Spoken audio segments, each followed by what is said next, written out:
শেরপুর সড়ক বিভাগ ময়মনসিংহ সড়ক জোন চরবাসীদের উন্নয়নে বাস্তবায়ন করেছে 40 কিলোমিটার সড়ক। সড়কটির নাম দেওয়া হয়েছে বিকল্প সড়ক। Narayankhola, Rambhadrapur, Kanasakhola, Paranganj, Rahmatpur road Z 4618 project নামে সড়কটি পরিচিত। সড়কটির প্রথম অংশে 13+500 সিএস 13.5 কিলোমিটার সড়ক নির্মাণের কাজের দায়িত্ব পেয়েছেন সাগর বিল্ডার্স ইনফো লিমিটেড নামের ঠিকাদারি প্রতিষ্ঠান। গত 12/6/2023 সালে কার্যাদেশ পেয়ে ঠিকাদারি প্রতিষ্ঠান যথারীতি কাজ শুরু করেন।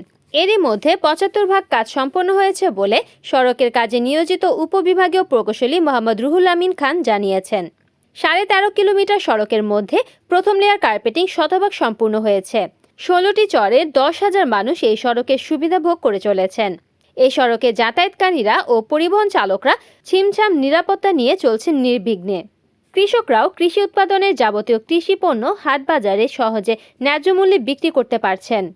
সড়ক বিভাগের সাবেক সচিব নজরুল ইসলাম শেরপুরের কৃতি সন্তান হিসেবে আজীবনের সাক্ষী রেখে গেছেন সড়কটির অনুমোদন দিয়ে। সড়কটি বাস্তবায়ন হওয়ার ফলে গ্রামীণ জীবনযাত্রার মান পাল্টে গেছে।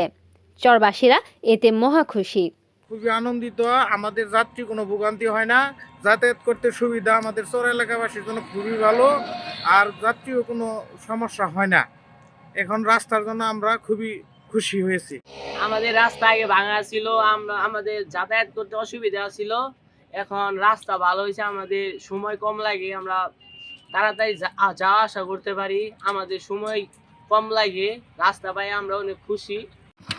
জি ভাই বলেন তো, শেরপুর থেকে আসতে আগে কত সময় যেতে? এখন আগে তো 1 ঘন্টা সময় লাগতো প্রায়।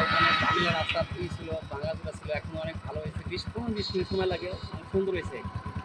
শেরপুর থেকে চন্দ্রকোনা আসতে 15-20 মিনিট সময় লাগে। আগে সময় লাগতো 1 ঘন্টা। এখন কি আপনাদের যাতায়াতের সুবিধা হয়েছে? অনেক সুবিধা হয়েছে। এখন রাস্তা মনের মতো হয়ে গেছে, চালাইলে ভালো লাগে। রিপোর্ট করেছেন শেরপুর প্রতিনিধি ইউসুফ আলী মণ্ডল, NN টিভি।